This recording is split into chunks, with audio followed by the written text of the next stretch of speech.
Bonjour à tous et bonjour. Bonjour. Alors aujourd'hui, on se retrouve donc pour parler du métier de Product Manager avec Clément qui nous fait l'honneur de partager son expérience avec nous, qui a beaucoup d'années d'expérience dans le produit, plus de 15 ans, et il va vous en parler tout à l'heure en vous partageant un petit peu son parcours. Et l'idée aujourd'hui, c'est qu'on discute vraiment de comment il a progressé dans sa carrière, quelles sont les bonnes pratiques à adopter pour lui, quelles étaient les bonnes pratiques avant, quelles sont les bonnes pratiques aujourd'hui, et puis peut-être qu'il nous fera part aussi de ce qu'il pense de l'évolution du métier, etc. Vous pouvez poser toutes vos questions dans la partie Q&A qui est activée, que j'active tout de suite. Hop. Et vous avez aussi la partie de chat où vous pouvez réagir. N'hésitez pas à poster dessus vos remarques, vos opinions par rapport au sujet qu'on aborde. Je vais vous envoyer un petit questionnaire comme d'habitude pour vous demander quel est votre métier. Et ça, toujours pareil, pour pouvoir adapter un petit peu les questions. Je vous laisse y répondre.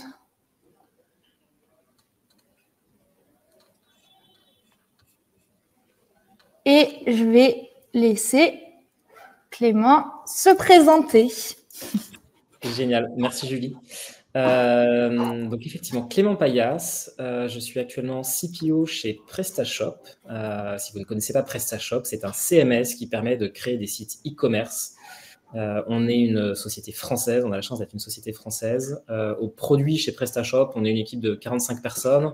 On a des profils de product manager, on a des profils autour du design, des métiers du design. Donc on a des product designers, des researchers, du content également. Et enfin, on a un troisième type de métier, c'est tous les métiers du customer care, donc du support client, mais également du training. On propose des offres d'accompagnement et de formation pour nos clients. Ça fait quelques années que j'occupe des postes à responsabilité managériale. J'ai eu l'occasion de le faire par le passé, notamment au sein du groupe qui possède en France des marques comme Se Loger ou Meilleurs Agents, un groupe qui s'appelle Aviv. Et avant ça, j'ai été PM dans pas mal de boîtes, dans plein de contextes très différents, des petites boîtes, des grosses boîtes, des boîtes françaises, des boîtes internationales, des boîtes qui connaissent le product management en tant que discipline, d'autres qui ne le connaissent pas nécessairement. Et j'ai travaillé dans tous les contextes possibles pour un PM, genre un PM avec une squad, un PO avec une squad, un PM et un PO avec une squad. J'ai même connu le contexte de PM et une squad, donc... Et là, ça fait plusieurs années en fait que tu es vraiment dans des grands groupes.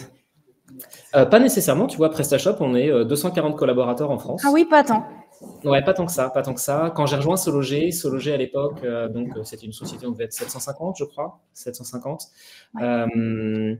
Est-ce qu'on peut qualifier ça de grand groupe? Je sais pas, ça devient déjà une boîte installée, en tout cas, une boîte mature. Ouais, clairement. Non, après, je suis pas forcément fait, en tout cas pour les très gros groupes, les groupes de plusieurs milliers de collaborateurs, c'est plus vraiment ce qui m'attire. Si tu devais résumer ton parcours en 3 moments clés, qu'est-ce que tu choisirais? Qu'est-ce que je choisirais comme moment clé? On a quelques noms sous les yeux là, mais si je reprends vraiment notamment le début et peut-être quelque chose qui a été un déclencheur pour mon métier, c'est mon expérience chez Mappy. Alors, ça parlera pas forcément, Mappy, aux plus jeunes d'entre nous. Mappy, c'est un concurrent de Google Maps en France. Il y a quelques années encore, il y avait pas mal d'audience. Pourquoi je cite Mappy, c'est que c'est vraiment là que moi j'ai appris mon métier. C'est là que j'ai appris mon métier, tant sur la delivery que sur la discovery. Et Mappy, avec le recul, je pense qu'il n'y avait pas de meilleur endroit concrètement pour construire son expérience. Pour plusieurs raisons, on avait déjà une équipe produit et tech qui était expérimentée et des gens foncièrement sympas. Donc quand on se lève le matin et qu'on prend plaisir à aller voir ses collègues, déjà ça joue, je pense, en début de carrière. C'est aussi une boîte dans laquelle on n'était pas très nombreux, c'est une centaine de personnes de mémoire à l'époque, et un PM dans un contexte comme ça, il doit apprendre vraiment à tout faire, tous les aspects du métier de PM, voire même un peu plus. Si on remet dans le contexte de l'époque, à l'époque on n'avait pas de product designer. On n'avait pas d'UX designer. Au mieux, il y avait des ergonomes, et les ergonomes, ils étaient dans des agences spécialisées. Et par contre, c'était des graphistes, et une grosse partie du rôle de PM à l'époque, c'était aussi de concevoir soi-même les expériences. Bref, c'est une entreprise où j'ai beaucoup appris, et c'est une entreprise qui se remettait toujours en question, qui osait tenter des choses. C'était vraiment canon. Ouais, j'insiste là-dessus parce que le choix de son premier job, c'est vraiment super important. Si je devais t'en donner deux autres, il y a évidemment mon arrivée chez Sologer. C'était forcément ma première expérience managériale. Une grosse équipe produit aussi à l'époque. Je crois que c'était une équipe de 50 ou 60 personnes. Donc, pas exactement des toutes petites équipes. Il y a grosso modo une douzaine de marques et de services pour les professionnels qui sont gérés par Sologer à l'époque. Et on avait également des sociétés sœurs à l'international. J'ai eu l'occasion dans ce contexte d'évoluer assez rapidement en tant que manager. Et puis, j'ai aussi rencontré une manager assez exceptionnelle, une CPO qui s'appelle Nassara Benfeda, quelqu'un de super inspirant et qui m'a vraiment, je pense, tiré vers le haut sur tous les aspects de mon métier. Ouais, ok. Rencontre de mentors aussi qui fait partie des moments clés. Ouais, c'est exactement ça, quoi. Et troisième expérience, forcément, je ne peux que citer PrestaShop. PrestaShop parce que c'est là où je suis actuellement. Et PrestaShop, il y aurait deux raisons. La première, c'est une société qui a 18 ans, PrestaShop, on ne le sait pas forcément. Et là, en ce moment, on est vraiment en train de transformer le modèle de l'entreprise et c'est quelque chose de super excitant quand on est dans un COMEX. Et j'ai eu la chance de rejoindre un COMEX de confiance. Je pense que c'est super important quand on est à des postes de direction de se trouver dans un contexte où on est avec des gens avec lesquels on partage les mêmes valeurs, des valeurs communes et où on peut se respecter et travailler ensemble sincèrement. Donc, clairement, ça joue. Ouais. Et Mappy, Sologer et PrestaShop. Moi, j'ai connu Mappy. J'ai connu Mappy, tu sais, quand il fallait imprimer les feuilles pour savoir où est-ce qu'on allait. Et du coup, c'était super bien fait pour ça. Qu'est-ce qui t'a fait penser, toi, à un moment, enfin, comment tu t'es rendu compte que c'était vraiment le métier qui était fait pour toi? C'est marrant parce que moi, je suis vraiment tombé dans la marmite du product management. C'était pas forcément une décision consciente. Moi, j'ai fait mes dernières années d'études en apprentissage pendant 2 ans. La deuxième année, j'ai eu l'occasion de commencer le product management. Et la révélation, elle s'est vraiment faite à ce moment-là. Tu vois, je me suis dit, tiens, ouais, c'est ça que j'ai vraiment envie de faire. Il y a plein de gens qui te diraient, je pense que la réponse un peu standard, c'est un truc du style, moi, c'est le moment, la main sur le cœur, tu sais, moi, c'est le moment où j'ai vu une idée se transformer en produit utilisé par des milliers de personnes. Moi, c'était pas vraiment ça. Évidemment que voir son produit prendre vie, c'est super excitant. Mais moi, je dirais que le déclic, c'était plutôt juste tu vois, les premières réunions de travail en équipe, que ce soit un workshop pour concevoir une expérience, que ce soit un backlog refinement avec une squad. Tu vois, le produit qui prend vie, en vrai, c'est pas le résultat du travail du PM, c'est le résultat du travail du PM. Et je crois que ce qui m'a toujours le plus intéressé, moi, c'était vraiment le process pour le créer, plus que et l'équipe avec laquelle on le fait, plus que l'aboutissement en lui-même, quoi. Ouais, le côté intelligence collective, très vraiment ensemble vers une vision commune. Ouais. Et attention, ça ne veut pas pour autant dire, tu sais, collégialité. Un travail en équipe, ça ne veut pas dire que chacun n'a pas ses responsabilités, que le PM ne joue pas un rôle de chef d'orchestre. Il ne faudrait pas penser que une squad, c'est une démocratie où tout le monde vote. Ça ne marche pas comme ça, quoi. Donc, ouais. Est-ce que tu peux nous parler du plus gros changement que tu as vu dans le métier de PM au cours de ta carrière? Le plus gros changement que j'ai vu, je peux te parler d'un changement. Ouais, bien sûr, ouais. Il y a un truc ultra obvious, mais c'est, je pense, trop tôt pour commenter. C'est évidemment l'arrivée de l'IA. Je pense que l'IA, ça va vraiment révolutionner le métier de l'ensemble des métiers, l'ensemble des fonctions liées au produit. Qu'on soit PM, qu'on soit product designer, qu'on soit researcher, clairement, l'IA va révolutionner le métier. J'en suis convaincu. Moi, depuis quelques années, je suis manager, donc je passe plus vraiment mon temps sur Jira et enfin, c'est plus vraiment mon métier au quotidien, mais je suis convaincu en tout cas que ça va être un shift énorme. C'est un gros changement, à mon avis, dans la façon dont on va faire le métier, clairement. C'est évident. Et je pourrais te citer par contre un autre shift un peu plus qu'on voit s'étaler depuis plusieurs années, là, mine de rien, et qui influe aussi, s'il y a des gens en ce moment là dans la salle qui sont en recherche d'emploi, je pense que ça joue aussi. Il y a un shift là, ces 2-3 dernières années qui est en train de s'opérer dans la culture product française, dans l'écosystème product management français, où on se rapproche vers plus de pragmatisme. Il y a encore 2-3 ans, on était dans un contexte économique où les levées, elles étaient simples, les recrutements, ils étaient en masse, les salaires, ils étaient en explosion. La communauté product adorait se passionner pour les frameworks. On remettait sur le devant de la scène la discovery. Et tant mieux, c'est génial. Peut-être même de façon un peu déraisonnable par moment. Voilà, je pense qu'on laissait faire un peu tout et n'importe quoi dans les entreprises. Il y avait une situation où les product people, je pense par moment, et je le dis en étant product, donc je l'assume totalement, mais étaient un peu déconnectés des réalités économiques d'une entreprise.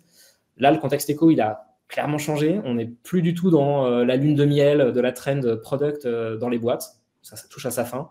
Il faut revenir à des fondamentaux, il faut être beaucoup plus pragmatique, il faut chercher à atteindre ce qu'on appelle le good enough, tu vois, faire du suffisamment bien, mais pas du parfait, quoi.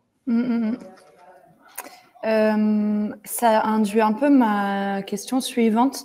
Est-ce qu'il y a des pratiques qui étaient vues comme des must avant et ou à tes débuts dans ta carrière et maintenant qui te semblent complètement dépassées?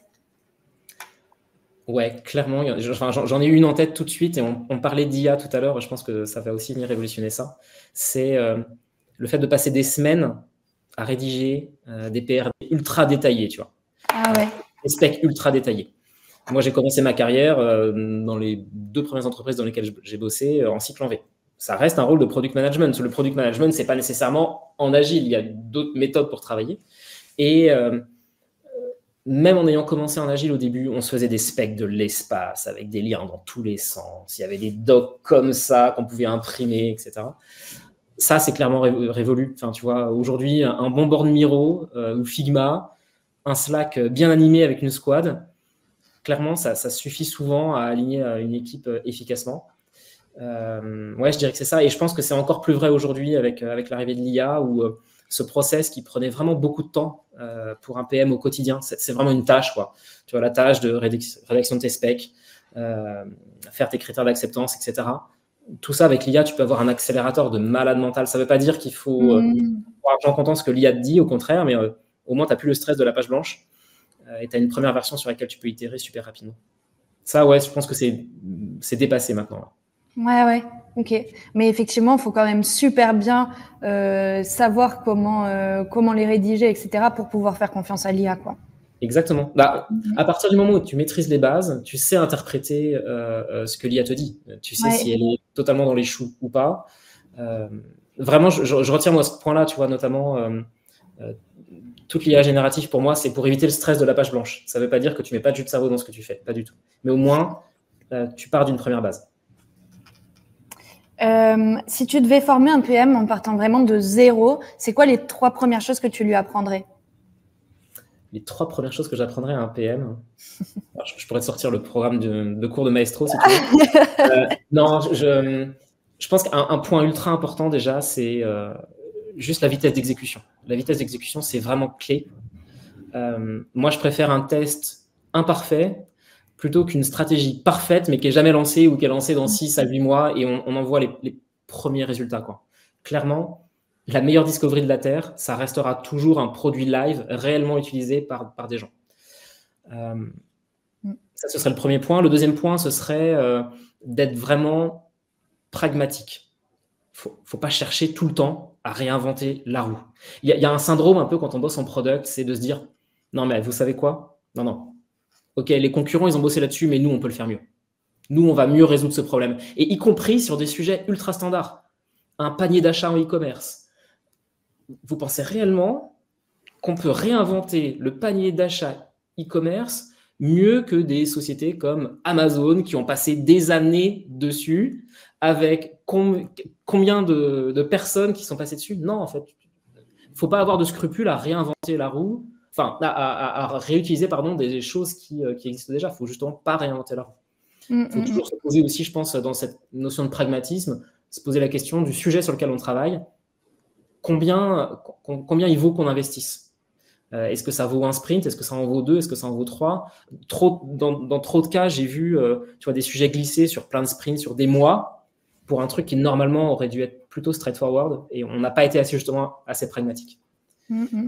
Donc, vitesse d'exécution, pragmatisme.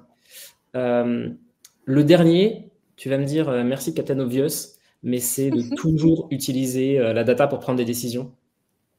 C'est évident, ça tombe sous le sens. Mais pourquoi je le cite? C'est parce que je veux citer aussi un petit bémol. Je pense qu'il ne faut pas non plus oublier son intuition. Tu vois, on parle souvent de product sense, avoir le feeling de quelque chose. Alors, ne faites pas systématiquement confiance à votre intuition, c'est pas du tout ça que je suis en train de dire. Mais par moment, j'ai aussi vu des équipes un peu paralysées dans l'action parce qu'il nous manque telle donnée, etc. Enfin, et passer des semaines à construire une certitude sur quelque chose qu'en fait, on aurait pu lancer en 2 semaines en dev. Peut-être qu'on a passé peut-être un peu trop de temps à dérisquer. En fait, il fallait là, pour le coup, peut-être passer à l'action. Super intéressant. Merci, Clément. Qu'est-ce que tu dirais que les PM, du coup, tu en as rencontré plein, tu en as travaillé avec plein de PM différents aussi. Qu'est-ce que tu dirais qu'ils ont en commun? Qu'est-ce que les PM ont en commun? Tu veux dire comme qualité Ouais, comme qualité, ouais, ce que tu as remarqué comme qualité ou pas d'ailleurs. Ça peut être des défauts aussi qu'ils peuvent avoir en commun. Je pense que les gens les plus talentueux que j'ai rencontrés, je vais potentiellement te reciter des choses que je t'ai dites à l'instant, mais tu vois, c'est déjà des gens pragmatiques, c'est des gens qui ont du bon sens, c'est des gens qui savent faire avancer les sujets sur lesquels ils sont, sans ajouter de la complexité inutile. Et ça, je pense que c'est un des travers aussi de notre profession. On est des gens souvent très cadrés, on adore tout ranger dans des tableaux, dans des frameworks, sous des listes en bullet point. Je suis le premier à faire ça. Mais par moment, en fait, on a besoin juste de bon sens. Je pense qu'il reste ce premier truc, tu vois, autour du pragmatisme. Je pense que les bons PM, c'est aussi des gens qui ont une bonne écoute. On te dira toujours qu'un PM doit avoir une bonne écoute parce qu'il doit savoir écouter ses clients. Mais pas uniquement ses clients. Pour moi, il doit savoir aussi écouter l'interne. Il doit savoir écouter son manager. Il doit savoir écouter vraiment les feedbacks qui viennent de toutes parts. Écouter les feedbacks, accepter de se remettre en question. Je vais donner juste un exemple sur ça, sur la notion d'écoute et ça rejoint la research, mais le réflexe souvent, c'est de se dire on va travailler en discovery sur un nouveau sujet. Donc, on propose d'organiser des entretiens avec des clients. Mais avant même de trouver tes clients, avant même d'organiser des entretiens avec eux, en fait, pose la question aux sales, pose la question au support. C'est des gens qui passent leur journée entière à rencontrer des clients. Ils ont déjà des insights. Est-ce que leurs insights sont statistiquement représentatifs? Non. Est-ce que leurs insights sont subjectifs? Certainement. Pour autant, il suffit juste de sortir Slack, de le poser une petite question. Salut, est-ce que tu as 15 minutes pour un café? J'aurais des questions à te poser. Et c'est un accès à la donnée et au feedback du marché quasi immédiat. Ça veut pas, je suis encore une fois pas en train de dire qu'il ne faut pas faire des entretiens utilisateurs derrière. C'est pas ça que je suis en train de dire. Je dis juste que avoir une bonne écoute, c'est aussi savoir écouter en interne, je pense, et savoir que les experts, ils existent aussi en interne. Et qu'est-ce que les gens talentueux? Je t'ai dit quoi? Je t'ai dit pragmatisme, je t'ai dit qu'ils ont aussi une bonne écoute. Ouais.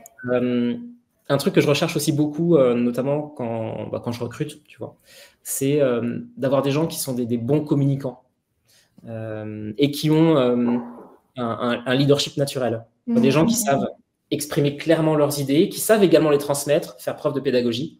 Ça, c'est super important. Et de ça découle souvent, tu vois, le leadership un peu naturel. Des gens qu'on a envie de suivre, des gens que tout le monde écoute naturellement, sans nécessairement qu'ils écrasent les autres. On ne cherche pas en product management des petits cheffaillons qui vont ordonner à tout le monde et qui vont conduire à la baguette une équipe. C'est pas ça qu'on cherche. On cherche des gens qui ont un vrai leadership naturel, des gens inspirants, des gens qu'on a envie d'écouter. Repérer un peu, tu vois, tu te fais une réunion avec des gens qui sont les gens qui, quand ils prennent la parole, tout le monde se tait et les écoute. Ok, c'est pas que les managers, parfois, c'est juste des gens qui ont une légitimité, en fait. C'est cette légitimité parce qu'ils sont bons communicants, parce qu'ils sont pédagogues, parce qu'ils disent pas n'importe quoi, parce qu'ils savent se contrôler, parce que... La capacité à synthétiser aussi, je pense que c'est vraiment essentiel. Les gens qui parlent hyper longtemps et tout, plus personne n'a envie de les écouter. Pragmatisme, bonne écoute et des capacités de leadership et avoir une bonne communication avec les autres. Ouais. Est-ce que toi, il y a des erreurs que tu as commises et est-ce que tu peux nous partager, par exemple, des erreurs que tu as commises, que tu vois fréquemment et qui pourraient peut-être être évitées? Je vais rebondir sur celle que je te donnais tout à l'heure. Enfin, c'est le premier truc qui me vient en tête. Et moi, le premier, je l'ai fait. Hein. C'est de vouloir réinventer la roue. Ouais. En vrai, il y a plein de problèmes qui sont déjà adressés par le marché.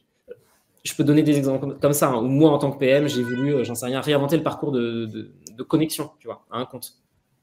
Non mais stop, en fait, ça a déjà été fait 1000 fois, ce truc. Enfin, pourquoi j'avais la prétention de me dire que moi, j'allais réinventer la roue, tu vois.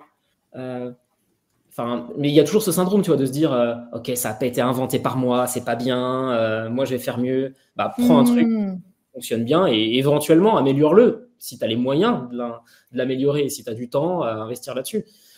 Mais sinon, ouais, je pense que c'est une des plus grosses erreurs. Et ça rejoint le manque de pragmatisme, ça rejoint tout ça, tu vois. Et c'est une erreur que moi, j'ai commise plein de fois et qui fait perdre un temps énorme aux boîtes. Ça nous fait perdre un temps de malade, qui rejoint ce que je te disais tout à l'heure, tu vois, sur la vitesse d'exécution, clairement. Le manque d'humilité, en fait, finalement. Ça peut être un peu ça aussi. Ouais. Après, ça peut être un manque d'humilité, ça peut aussi être juste foncièrement l'envie de bien faire, tu vois. Je pense qu'il y a plein de gens qui veulent bien faire. Je pense que c'était mon cas aussi, tu vois. J'avais envie de bien faire, hein, foncièrement. Hein. Oui, bien sûr. Ouais.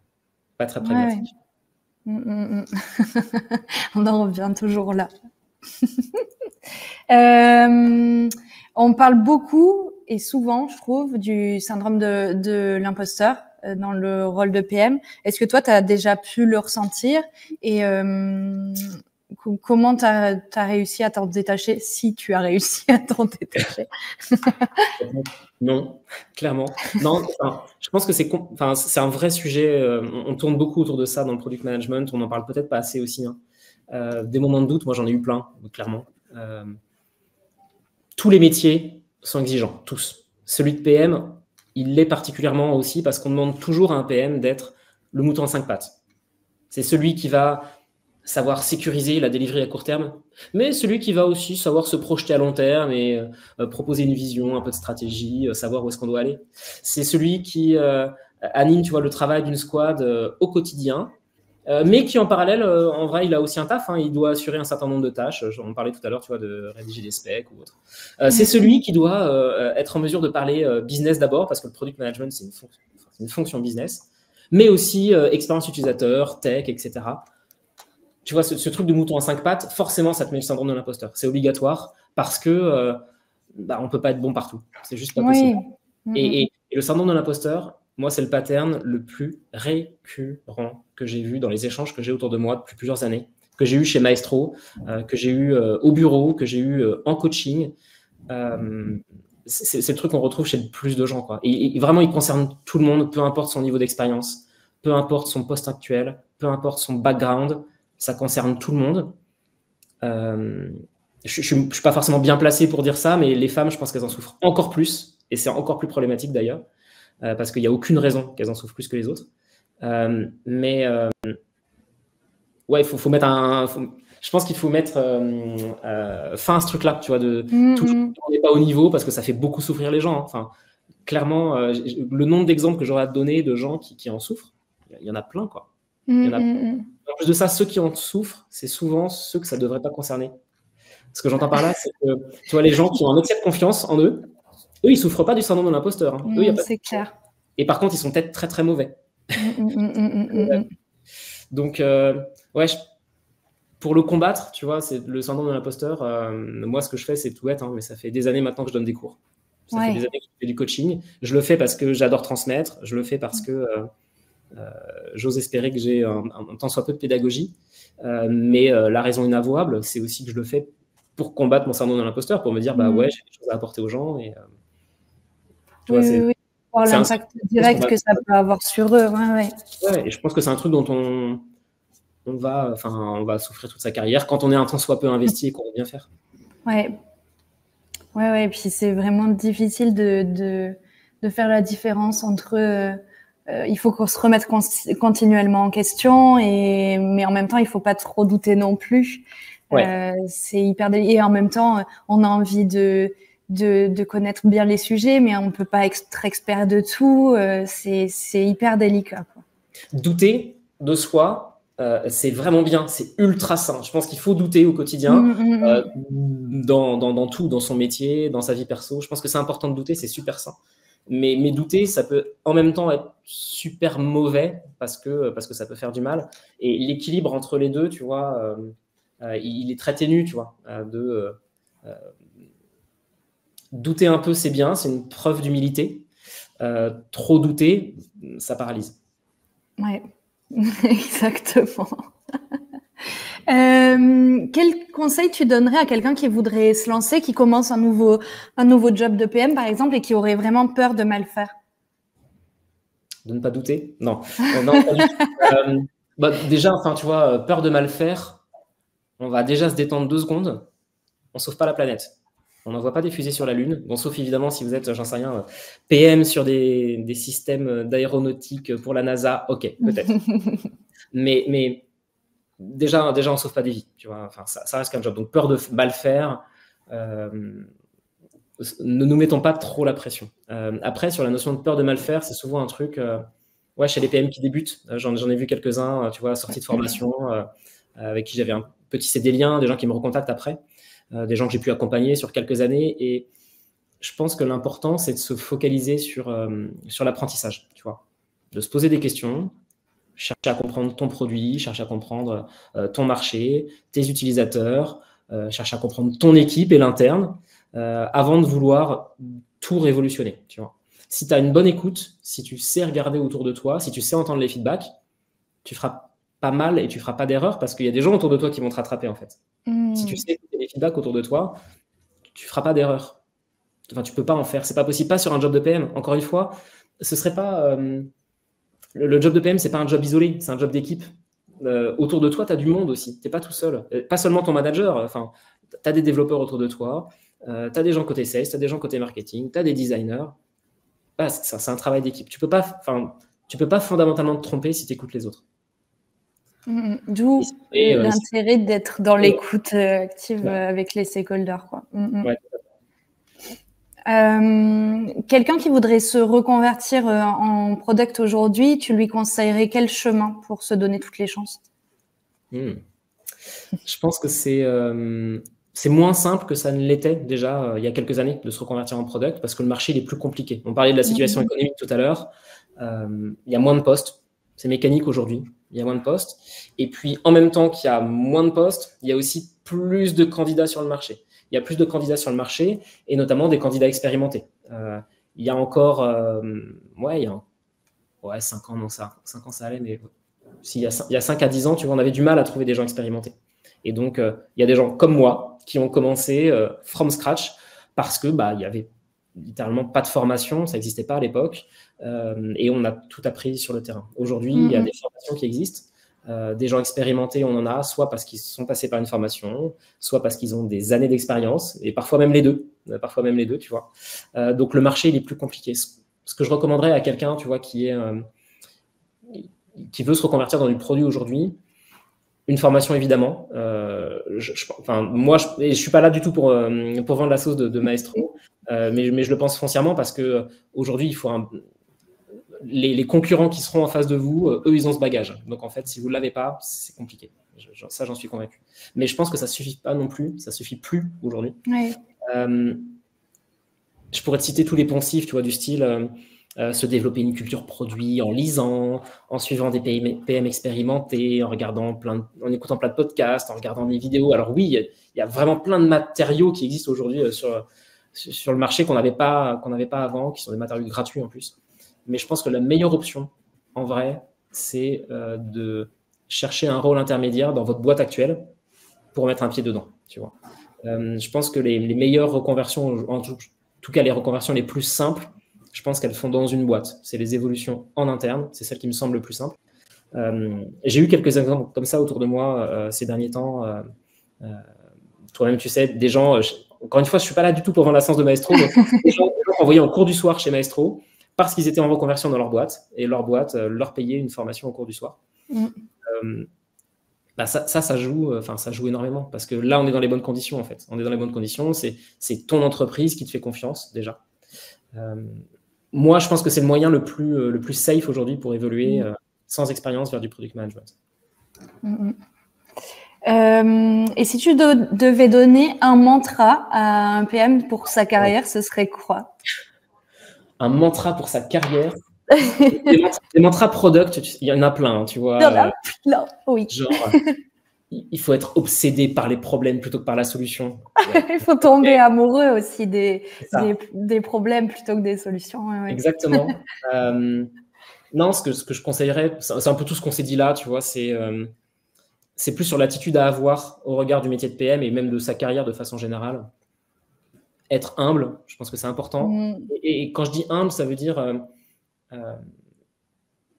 pas manquer de confiance en soi. Ce que j'entends par là, c'est être conscient autant de ses axes d'amélioration, c'est une preuve d'humilité, mais aussi de ses forces. Parce que ça fait des gens qui sont très sains professionnellement, tu vois, c'est des gens qui écoutent bien le feedback en général. Les gens qui se connaissent bien, c'est souvent des gens humbles, c'est souvent des gens avec lesquels on prend plaisir à travailler, en tant que manager, j'entends là, parce que c'est des gens qui prennent bien le feedback. Un autre point, je pense, tu vois, c'est de toujours rester à l'écoute des feedbacks. Ça rejoint ce truc-là, tu vois, l'humilité aussi, mais j'ai l'impression qu'on a redit ce truc-là à 15 reprises pendant les questions. Mais en même temps, c'est ultra important. Enfin, ouais. Et on apprend toute sa carrière. Enfin, j'en suis convaincu, quel que soit son niveau d'expérience, quel que soit son job, une carrière, normalement, sa vie, et on apprend toute sa carrière. Je pense que c'est encore plus vrai sur les métiers de product. Parce que faut vraiment garder ça en tête. Si c'était une science exacte, le product management, s'il suffisait de remplir des tableaux sur un framework déjà donné sur le marché pour faire un bon produit, ça se saurait en fait. C'est pas aussi simple que ça. C'est pas aussi simple que ça. Et donc, rester à l'écoute des feedbacks, toujours apprendre.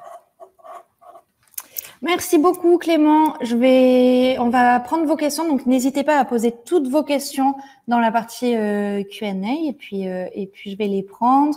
En attendant, je vous partage un petit sondage pour savoir si vous envisagez vous-même de vous former au métier de product manager.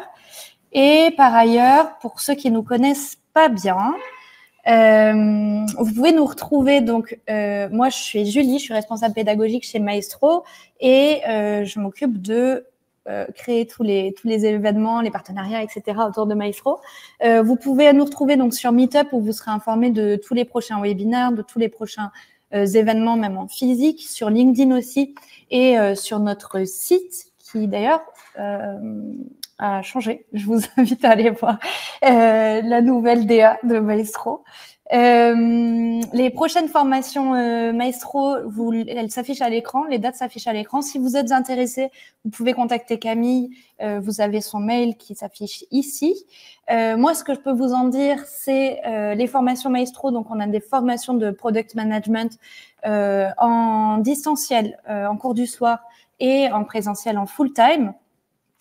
Ces formations, on les construit vraiment pour que vous appreniez par la pratique. Donc, il y a une partie théorique, bien sûr, puisqu'il faut comprendre les concepts et les maîtriser. Mais tout de suite, vous les mettez en application. C'est ça qui fait vraiment la force de notre formation. Par ailleurs, c'est 25 intervenants différents, dont Clément qui est ici avec nous aujourd'hui, qui vous transmettent vraiment leur vision, leurs opinions, leurs croyances, leur expérience aussi, bien sûr. Mais c'est ce qui vous permet d'avoir une vue vraiment 360 du métier de PM, de comprendre quels sont les enjeux selon les structures et de comprendre aussi qu'est-ce qui vous convient le plus pour votre prochaine expérience professionnelle. Voilà, et on fait aussi des formations de no-code, où là, on vient vraiment travailler sur des outils no-code, et l'objectif, c'est de les maîtriser à la fin de la formation. Je vais prendre vos questions tout de suite. Je vous mets une autre petite question. Hop. Alors, Tom qui nous demande, peux-tu détailler comment une techno d'IA générative peut aider à rédiger des user stories dans le cas d'un produit complexe?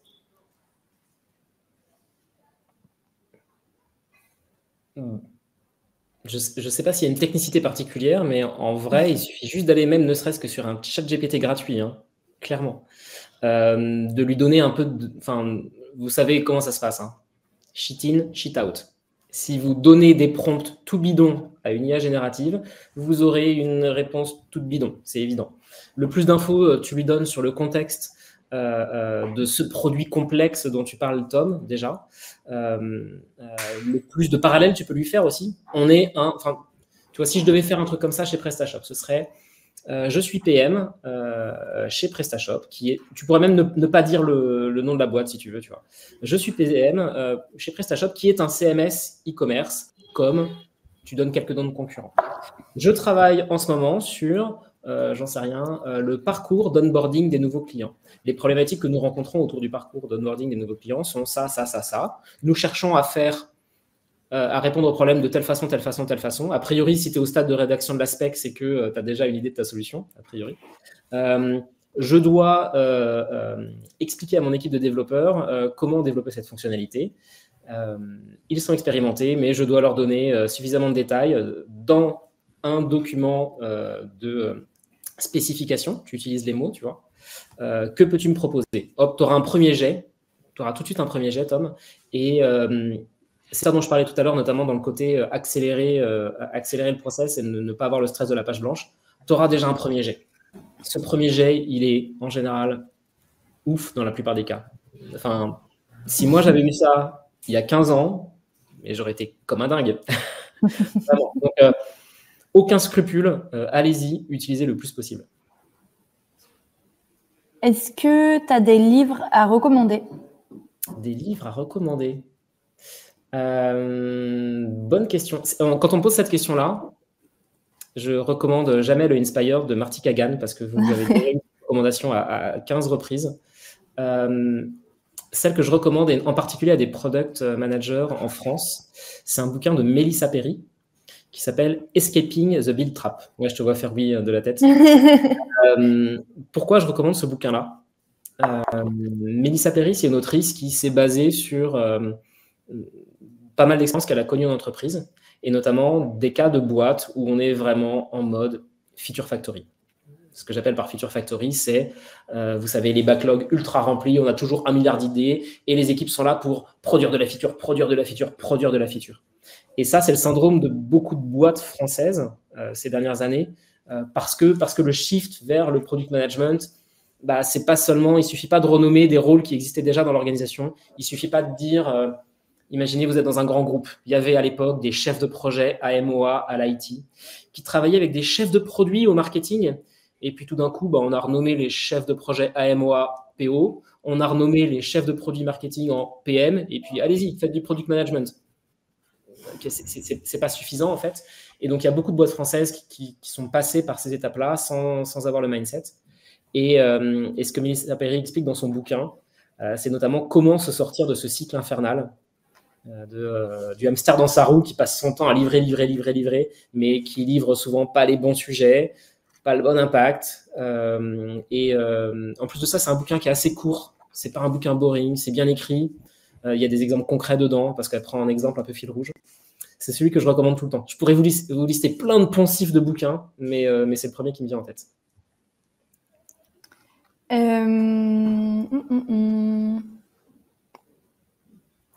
J'essaye de prendre les questions des personnes qui sont toujours en ligne. Comment gérer un sujet ayant beaucoup d'adhérence avec d'autres squads en termes de disco et de communication? La réponse, elle est dans la question. La communication. Non, mais c'est vraiment ça, en fait. Déjà, de base, je pense qu'il faut se poser la question. Alors, c'est peut-être pas une question pour vous, PM, c'est peut-être une question pour vos managers, mais pourquoi il y a autant d'adhérence, déjà, de base? Idéalement, un truc que j'ai toujours essayé de faire quand on travaillait sur des nouvelles orgas, c'est d'essayer de créer des équipes qui, dans leur scope, sont les plus autonomes possibles. Ça ne veut pas dire qu'elles sont autarciques. Ça, pareil, c'est un travers dans lequel on peut vite tomber, mais des équipes qui sont les plus autonomes possibles pour limiter les dépendances. Limiter, ça ne veut pas dire arrêter les dépendances. Il y en a quasiment toujours des dépendances. Ensuite, la communication. Effectivement, c'est ce que je disais tout à l'heure. La communication, elle est clé. Je pense qu'il faut communiquer le plus tôt possible pour flaguer les dépendances, les embarquer. Si tu poses la question, je pense que c'est notamment parce que tu es peut-être dans un grand groupe avec, j'en sais rien, 20, 30 squads qui ont des dépendances entre elles et en fait, vous êtes en train de faire du cycle en V agile. Peut-être un petit peu de chance que ce soit ça. Enfin, en tout cas, c'est ce que je présuppose de la question. Il faut planifier. C'est pas idéal. Je sais qu'il y a un truc qu'on déteste en product management, c'est un diagramme de Gantt. Parce que Gantt, c'est le mal. Oui, mais il n'y a rien de mieux que Gantt pour séquencer des dépendances et leur traitement aussi, hein, notamment dans des grosses entreprises. Il ne faut pas l'oublier. Je pense qu'il n'y a pas de solution magique, hein, pour les dépendances, si ce n'est communiquer avec les équipes concernées le plus possible. Pour moi, la réponse était dans la question. C'est la communication.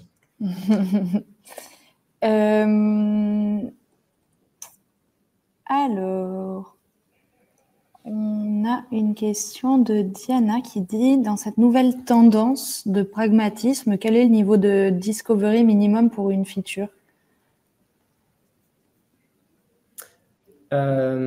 Super question, très pertinente et qui me fait penser, je vais essayer de vous retrouver le lien pendant qu'on parle, à un article d'un monsieur qui s'appelle Itamar Gilad, c'est ça, ouais, et qui a conçu un truc qui s'appelle le Confidence Meter. Exactement, donc tapez Itamar Gilad Confidence Meter sur Google, vous allez retrouver un joli petit diagramme. Il a sorti un concept que je trouve très intéressant pour imager finalement les preuves qu'on a, qu'on récolte en research. Partant des opinions, en allant jusqu'aux vrais faits et en allant sur les résultats concrets d'un produit en live. Ce que je regarderais, c'est déjà le degré de confiance qu'on a dans ce qu'on veut faire. À quel point on est confiant ou pas par rapport à nos connaissances du marché, par rapport au feedback qu'on a entendu déjà par ailleurs, à quel point on est confiant du sujet. Si on n'est pas confiant et qu'il y a en plus de ça un fort risque pour l'entreprise, ce que j'appelle un fort risque pour l'entreprise, c'est, j'en sais rien, le sujet sur lequel tu es en train de travailler peut nous faire perdre 3 millions d'euros. Ouais, donc dans ces cas-là, il y a peut-être un gros risque, peut-être qu'on va vouloir dérisquer. À l'inverse, si le sujet sur lequel tu es en train de travailler, c'est rajouter la feature bidule sur un improvement qui a été demandé 15 fois déjà toutes les semaines en service client, c'est bon, les preuves, tu les as, tu ne fais pas une discovery de l'extrême, quoi. Donc, tu vois, c'est comme ça que je regarderais. Je regarderais à quel point on est confiant avec le problème, la solution qu'on devrait avoir, à quel point on est confiant qu'on a bien compris le sujet. Regardez le Confidence Meter de Itamar Gilad, je trouve qu'il est intéressant. Et je regarderai aussi à quel point le sujet est risqué pour les boîtes. Le plus risqué c'est, le plus risqué c'est et le moins d'infos on a, le plus on va vouloir faire et passer du temps en research. Regardez également les posts d'un de mes anciens collègues sur LinkedIn qui s'appelle Sylvain, S-I-L-V-N, Cabot, C-A-B-O-T. Il a une petite matrice qui est exactement ce que je viens de vous décrire là, hein. La notion de confiance et la notion de risque pour l'entreprise. Il poste plein de contenus super intéressants et justement très pragmatiques sur le product management. Je vous encourage à le suivre parce que vous trouverez la réponse à cette question chez lui aussi. Merci beaucoup Clément. Je vois pas d'autres questions. Celles que je ne prends pas, c'est parce qu'on les a pas. Enfin, on a déjà répondu auparavant. Et du coup, j'en vois pas de nouvelles. Donc, on va s'arrêter là. Merci beaucoup à tous pour votre participation. Merci 1000 fois Clément pour ton retour d'expérience, pour tous tes conseils. C'était vraiment hyper intéressant et je trouve pas seulement inspirationnel, mais assez activable comme conseil pour des personnes qui veulent se lancer, mais même des personnes qui sont en poste. Ça fait du bien de rappeler vraiment ces basiques entre guillemets, parce que parfois on a la tête dans le guidon et puis et on prend pas suffisamment de recul sur les situations. Donc hyper utile. Merci 1000 fois. Et je vous souhaite une bonne après-midi et à bientôt. Merci, bon après-midi.